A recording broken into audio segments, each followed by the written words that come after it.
Cool, man. Well, thank you for coming to Shed Talk. I really It's appreciate on? it. Yeah, it's on. Oh. Well, we kind of just been rambling, but really, so usually when I start off, I just start off with like, what's up? Thank you for coming to Shed Talk. Mm-hmm. And then, if you don't mind, maybe I ask you a few questions. I think I kind of want to do it a little bit different with you. I'm gonna kind of go off of some of the things from my previous episodes, but I'm gonna change up the questions a little bit. All right, what's the wildest fight that you've ever been invested in? Like you could be a coach, you could be a friend, you could be a cornerman, you could be your own fight. It could be literally anything. So it's something that you've experienced that really sticks out to you as just a crazy experience, and it's neither good or bad, maybe, but just a crazy experience. That's a broad range because it's not like my own personal fight history. But I want it to be intimate to you, personally. I'll give you two of them. Okay, so one, naturally for a lot of people around here would be probably Dustin Poirier when he fought for the title. Absolutely. Both times, regardless, the Khabib fight for the defense and for Holloway for the belt itself. Both awesome. That's because we grew up basically together. Yeah.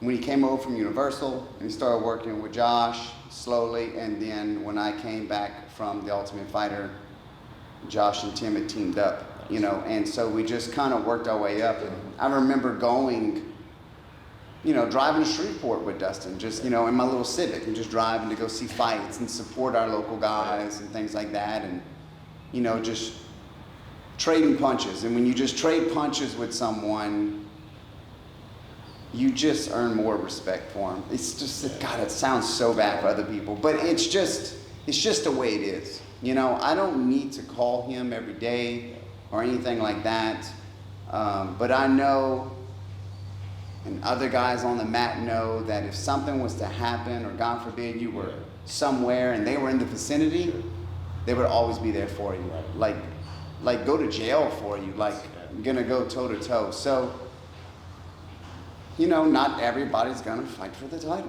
You're just gonna have to realize that one day as your career moves on, But when someone makes it, and you're able to let go of the jealousy. And so there's going to be a part in your time as a career where, and it will happen, that you deep down inside, no one's going to know, but you're going to start to resent other people's success because you're not where you want to be. Yeah. Now that's normal human nature. I think that really drives people. I really think the success and it really raises the bar. I think that there's a level of new people coming in or new people doing well, or you can see people when people put their nose down and really do work, and it really shows in their fights. It's amazing to watch. No, it is, but you're going to be attacked consistently by human emotions that are going to derail you from your progress. It may happen when you're 22. It may happen when you're 32. It's gonna happen at some point where you will not be satisfied with yourself. You may not even know that yet. Right. And so take this as a hint. So if you start to see people progressing in the gym, man, no one's sticking up for me. Why is no one helping me get in fights? Right. Type of feeling, because you're a fighter, okay? So that would be a common thing that you would probably think. You don't think so right now, but this is common that happens with fighters. They feel alienated, as if like, I'm not a teacher's pet. I'm not good enough. Why people don't resent me? I got a good record, this and that. What's going to happen is it's going to derail your progress. Right. So once you get past that point, things are really going to begin to just take off. Right. All right. Now, the reason why I'm telling you that is because I was lucky to go through that before my friend Dustin made it to the top. Because it's exciting. I was able to appreciate his success to the fullest. Because if I would have been in that backwards negative state, I wouldn't have been as happy, something like that. So I was lucky enough to get past that point in my life, grow up to be a real man, be thankful for others' success, realize that not everybody is great in the same things, find my positives, find my faults, work on those faults, and it allowed me to be so appreciative.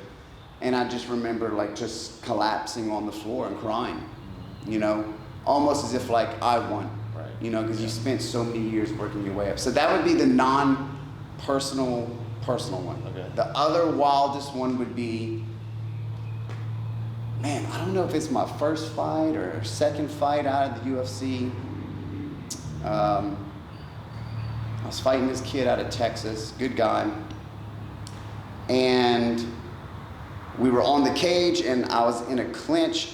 I was in his clinch and he kneed me. And I got a real good habit of, a lot of people didn't know, is getting knocked out, but yet still fighting, Right. blacked out. And so I got knocked out with a knee, I didn't know. I went down to one knee, almost if like I was going for a shoot, it looked like. And well, then he kneed me in the face again. Wow. So that's technically kneeing someone in a down opponent. But that woke me up. So then I came back up and started punching and swinging. And then eventually, you know, had a brawl and this and that. And I think that was the second round that happened. And I went to the corner and I was bleeding. And I remember I just had face surgery for the second time or something. And the doctor who had the surgery on me was like, I'm gonna call it, because he was worried about my face. And I was like, you tell him, don't you dare call that goddamn fight.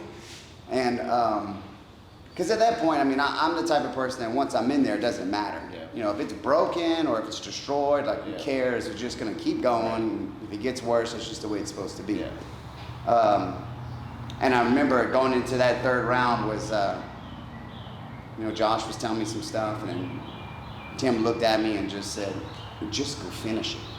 You know, there was no advice, Right. no nothing. It was, Finish. you know what to do. Yeah. Just go finish it. Get it over with, you know? So I guess that would be the wildest of being like knocked out and hit again, woke back up, keep fighting, you know, and keep going. And then I ended up going to the draw and winning. So that was nice, you know? Nice. Thank you for that. I appreciate it. All right, so what's your proudest accomplishment? If you have My children. Children. Yeah. You wanna elaborate? Well, once you have a child, you clearly see that the things that were so important to you that you chase are important, but they're just really not that important anymore, you know? And my children mean so much, and I'm so proud of them to the point where it's taking everything I have not to break down and cry. That's how important they are to me. Now, still wish I was a UFC champion. Right. Still wish I was a jiu-jitsu champion. Still in jiu-jitsu, so I'll still hopefully chase it, but it doesn't define who I am. Right. You know, it doesn't make who I am. So regardless if I'm a 10-time world champion over or never, I'll never be as proud as I am as being a father. Right. Now let's just skip over the obvious of being a child being my answer. Then it would just simply for the fact that I don't quit. That's what I'm proud of. And that's one thing I preach to my kids about, and I preach to students that you just don't quit. That's all you got to do. And it's in anything. Right. It doesn't matter what you do.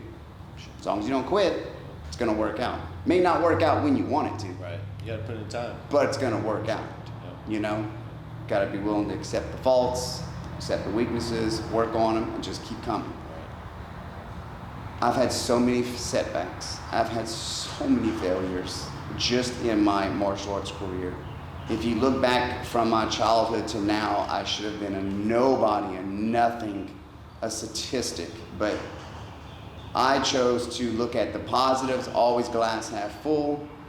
And yes, I can't train with these guys, and yes, I can't train at this time, and I can't do this, and I missed up this opportunity, and I didn't do as good as I wish I could have during those opportunities, but I'm not gonna sit there and just sag my head and be like, "Ooh, it's over," you know? I'm just gonna keep moving forward, and I'm never gonna quit. I'm never gonna quit. I believe that. It may not be anything about me in the long run. It may not be my goals anymore. It may not be about being a world champion. It may not be about anything of me succeeding on something, it might just me passing it on to others to make sure they make the best of themselves. Yeah. And to me, that's more important, because that's my goal. I wish I could open a school. I can't. It doesn't work. It could work. I would lose my marriage, so it's not going to work. When I retire, I will open a school. I will name it after my cousin, St. Patrick's. I don't care about the glamorous. I'm not really worried about the money. I'll be retired. I'll have a retirement. I'm going to do it for single parents with troubled teens. It'll probably be a nonprofit, or I'll probably work through some churches or something like that. But teens who are having trouble, who have no guidance, no father figures, things like that, and they'll have a place to come, better themselves, learn how to be real men or real women at the time, and make a difference in this world. Slowly, that's become my dream, and that's why I also want to name it after my cousin, because I'm not worried about my name on the board or anyone giving me acknowledgement for anything like that. I just want those kids to have an opportunity to grow up and be the best they can be. Awesome. I love it. Thank you for that, Jules. So kind of, I guess, so it's outperform athletics or outperform? Outperform Training Academy. Outperform Training Academy. Okay. If you could elaborate. It actually was Training Academy because Outperform was taken Nice. on a .com. Yeah. Training Academy originally was supposed to be a .com because that way you could come in, click on fitness, weight loss, whatever you want, and it would have tutorials and programs, and it basically just would teach you. Right. You don't have to buy certifications, this and that. It'd be like a monthly fee. You just come in and you could just learn from everything I've ever learned. Right. And that's kind of like what I want to do. Now, it kind of spun off into my own app and things like that. But basically, outperform means outperform yourself, and no matter what you're doing. You're always outperforming yourself, you know? Yeah. And it's a term that everybody understands. Right. If I say outperform, you know what that means. I don't have to like explain it to you. Yeah, for you sure. know? I like it.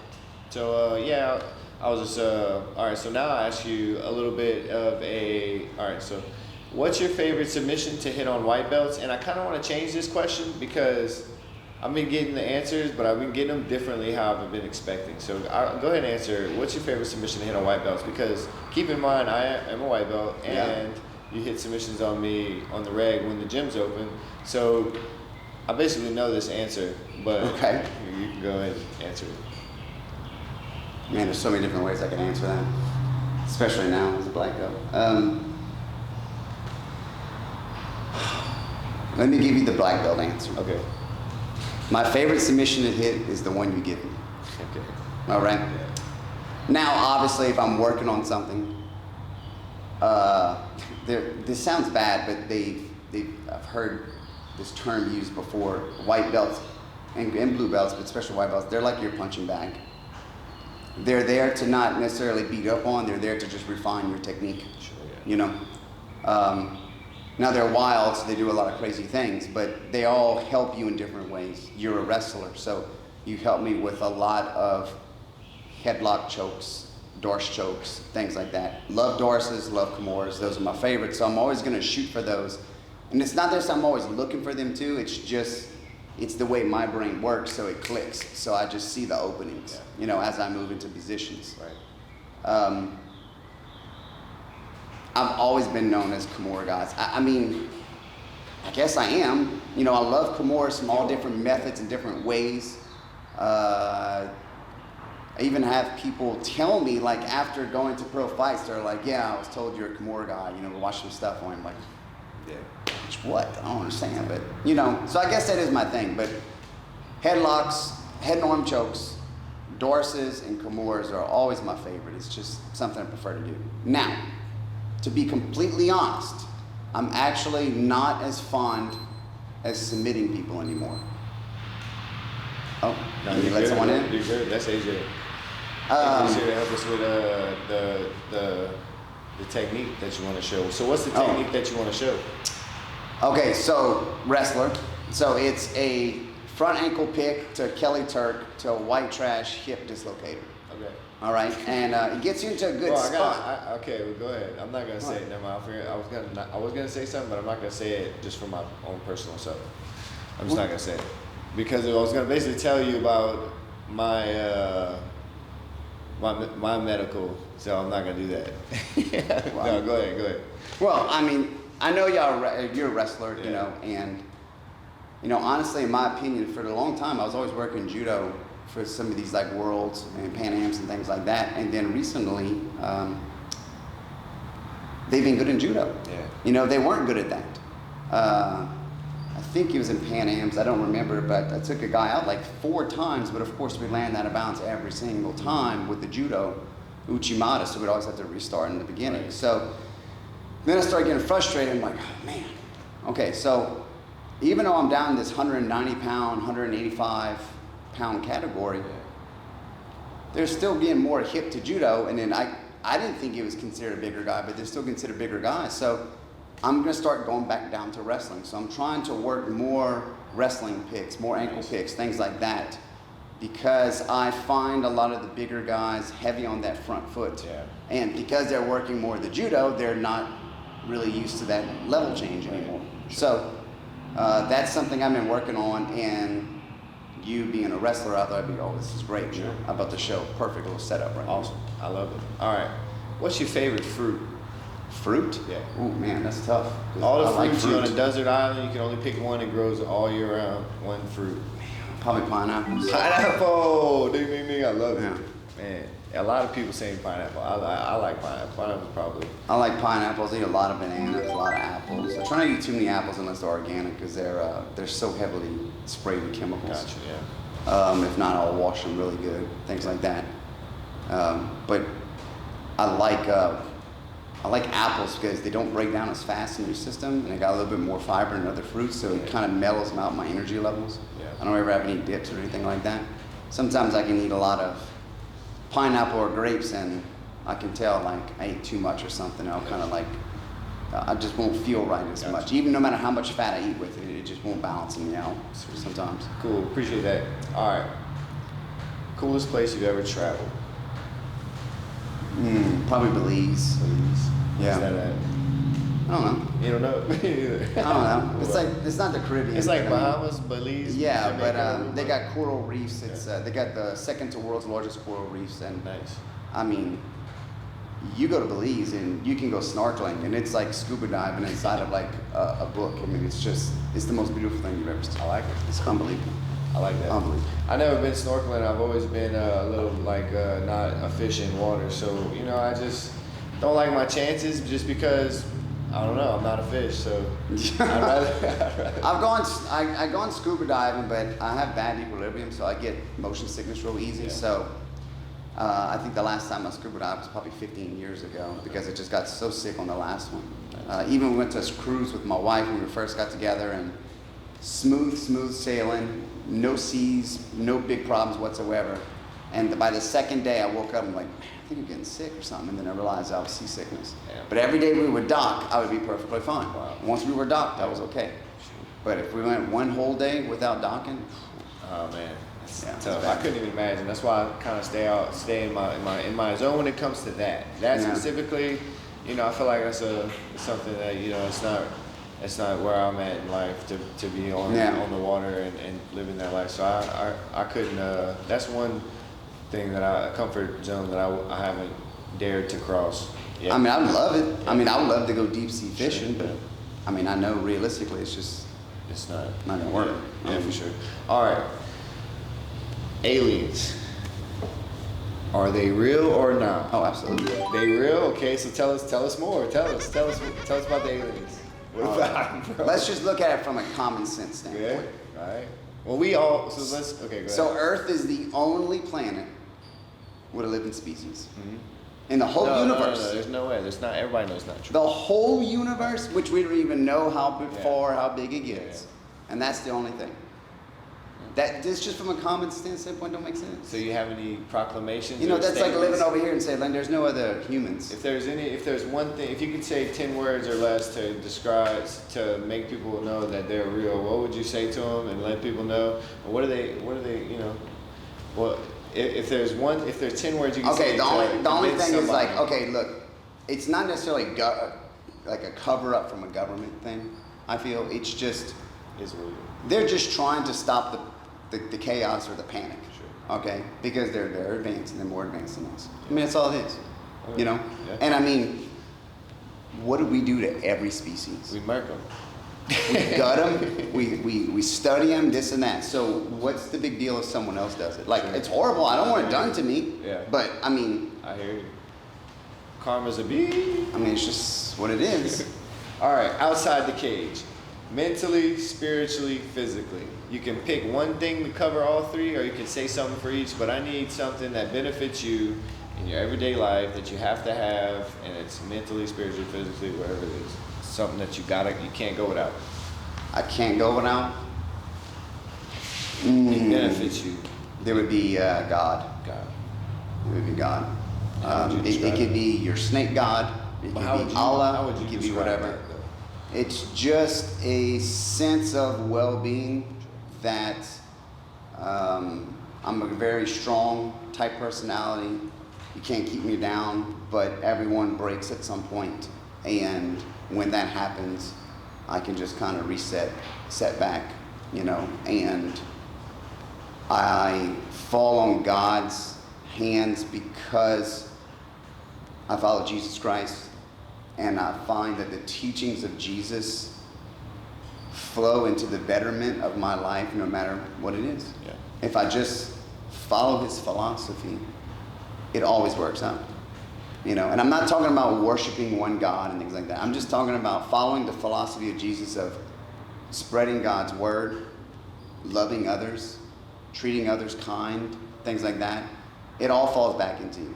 A perfect example, I don't want to drag it on for you, but when I was probably hurting the most in life, and I've always wanted to write like a little 30-page booklet on this, but if you are breaking inside or you're falling apart, job, mentally, marriage, martial arts, simply step back and make the time to do something for someone else. A good example I always tell people is this: go to a nursing home. Yeah. They're everywhere. I need to speak to someone who has no visitors. Yeah. Go visit that person. You may have a zero conversation. You may have a great conversation and learn some stuff. Right. But regardless of what it is, when you leave, no matter what you do, you can do everything wrong the rest of the day. You're going to feel good about yourself because you did something for someone else, not yourself. Yeah. And then it's going to snowball. And if you feel good about yourself, then you're going to do good things for yourself and others, and it'll just keep snowballing. Yeah. You know? Yeah. That's all you have to do. If you just do something for someone else, Yeah. Get outside unconditionally, yourself. I love it. it's going to build you. Just to because you can. Basically, because you can, and there's Yes. just people out there that need you. That's why he's asking people to go and do this, and I totally agree. I think that's a wonderful example. I'm so glad I had you on this show, brother. I'm glad you came to this. Oh, man, thanks. You Appreciate made it. this happen, bro. I really appreciate you. And I'm really looking forward to this technique, and I can't wait to learn from you, Jules. Thank you. You've always been a mentor to me since I got to Gladiators, and I really appreciate all the patience and the help that you have given me. It's been very beneficial, and man, this was awesome. I really appreciate it. Oh, man, it's been my pleasure. Thank you very You've much. helped me a lot. Cool. I appreciate that, man. Thank you. Awesome, Jules. All right. Ready? Good. All right, what's up, guys? All right, Jules here. He's gonna teach us what we teach today, Jules. All right, we're going to do a single leg ankle pick to Kelly Turk to a white trash hip dislocator. Awesome. And we got AJ here, Yo, the guest dummy. Let's go. All right, let's see it, Jules. All Show right. us. Okay, we want me to practice on Go ahead, do it on AJ. Okay. Show me so I can do it on AJ. All right, well, this works out great because I'm left-handed, so this is how I stand anyway. Okay, so once I have my collar tied, all right, make sure that normally, I know a lot of times we teach collar ties right here. In this instance, we need the neck, and we're going to try to wrap around as much as we can or grab inside that neck bone. All right, so I'm going to mirror his leg.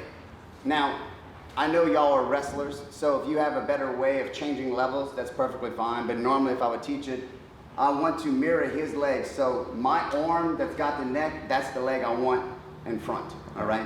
Now you can control the wrist or you can grab. It's not necessary, but it'll just help. Sure. So I'm going to step back and get his front leg to step forward, which is what I want.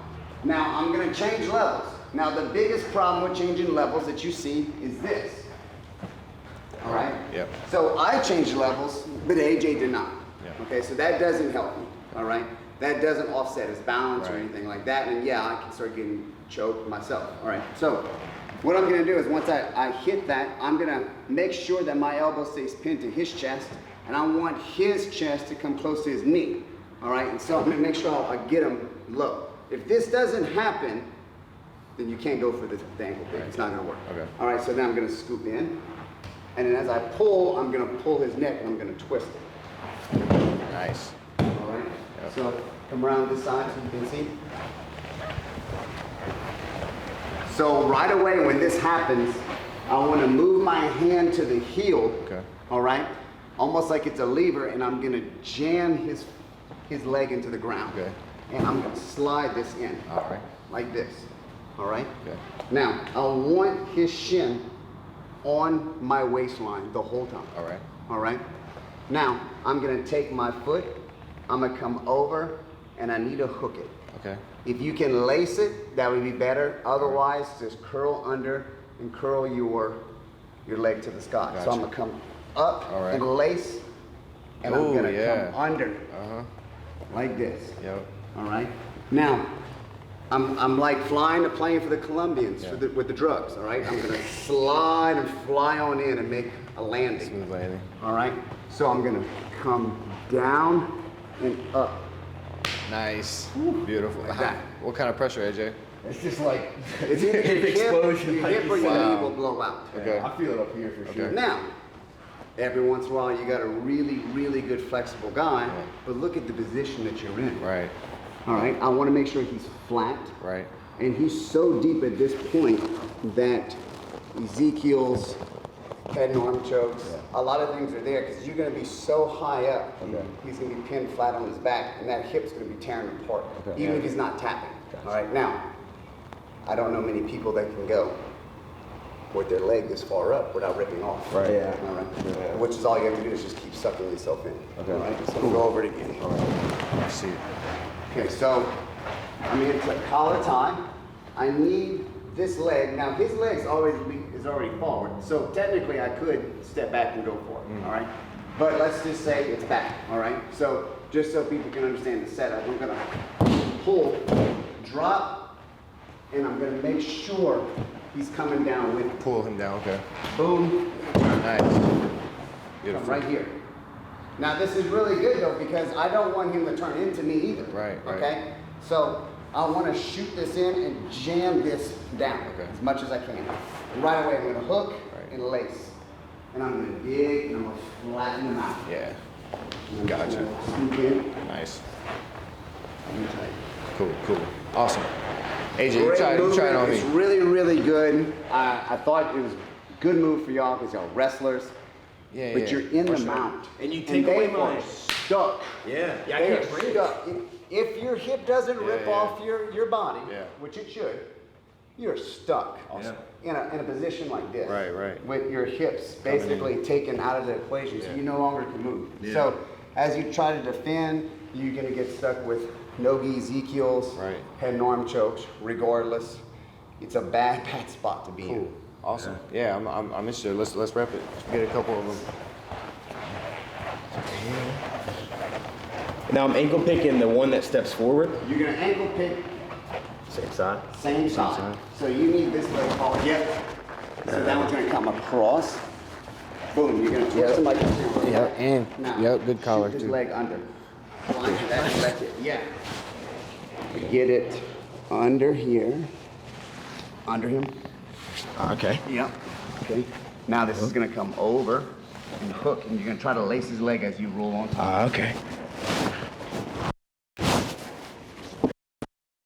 Lace his leg like a grapevine, or hook up. You don't want Gotcha. to get really low to make sure you can slide on in. That shit hurt, yeah. That's cool. Oh shit, we got the all right here. I mean, it's gonna rip it away off. Man, that's So once I'm here, yeah. and I come over, I'm gonna lace that leg because I don't want them to post. Right. And when I come in, I'm gonna drive my lips low and then just slide on in. Awesome. And just crush it. It's just gonna just slide and rip, basically. It's just gonna tear it right out of the top. Yeah, yeah. All right. If they don't tap, they won't stand up. Yeah. They And won't. it's like, how do you, on bottom, how do you bridge out of that? You've got your foot grapevine, you've got your other legs up top just jacked up. It's Yeah, like, exactly. Right. So What the do you only way do? to defend is not allowing your leg. So when I say grab that heel and drive that thigh down, Right. you can't let your thigh get driven down. And if so, you're gonna have to post. So watch. Go ahead and do it to me. However you I want. haven't done it yet, so I'm bringing it here. Boom. So, yeah, I don't want this to happen. But if this happens, I'm still technically okay. It's trying to once get this this. leg comes over. I'm trying to get this one. Yeah, but this, you gotta get this across like that. Okay. It's gotta be across the width. Now I'm in trouble. But how did all right, so let me get in the position.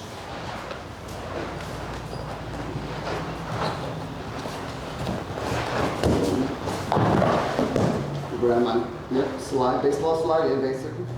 Okay. Now take my heel, drive that thigh down. Yes. See how my shins are crossing waist? Yeah. Yeah. Now lace this. Yeah. Awesome. You're basically gonna tear my glute off too. Yeah, for sure. See, once you lace my leg, I can't post. Yeah. All right. So I want to stop you from stepping over, Right. or if you catch it, I've got to get my foot down. No, that's for sure. yeah. Just shrimping away. Awesome. All right. But whew, once that leg comes over, I mean, it's just pulling. I like it. You did it to him yet? Yeah. Oh, yeah.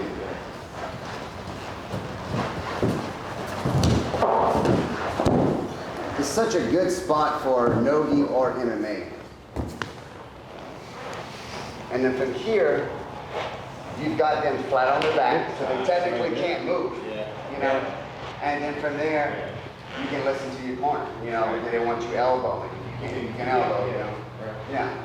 Even if you pull towards you in the back of the neck and hit that. Yeah. Yeah, that'll but crush 'em. also just remember that if you pull the head too far up, you may longer not move this any further, and this has to keep driving this direction to be torn. So if you stop me like this, you know, Right. some people are flexible like this, and it hurts, it sucks. But when I'm like this, and this just keeps getting pulled, I can feel it already. It's just starting to rip. All right. So yeah, and I mean, look, that's a control factor. I mean, especially in MMA. You know, once you're in that position, I'm flat on my back. I'm in trouble. I'm seriously in trouble at this point. All right. You know, so being a pro, you can start running elbows, which you can sit there forever and just cut the guy clean open at that point. You know, but with that hip being trapped and I'm stuck and I can't hip out, even just simply just holding me, just punching me, I can't defend really. Right, yeah. You know, to the point where they're gonna stop me. Right, yeah. I can't defend myself legitimately to where I can't get hurt. Right. You know? Awesome. That was awesome. Yeah, that's sweet. Appreciate it. You got anything, AJ? No, I'm happy I got to learn something new. Yeah, That's sweet, dude. Yeah. I'm excited. Awesome, man. Thanks for having me. Appreciate it. Thank you for seeing me out. Then come to Shed Talk. We're gonna do maybe a little bit of light stuff. Maybe you wanna, whatever you want. Maybe you want to demonstrate something, or if you want to just roll around me and AJ. You're more than welcome to stick. Yeah, I'll roll around. But yeah, thanks for coming to Shed Talk. As always, be good. Thanks. Let's turn some music on. Man, that was sweet.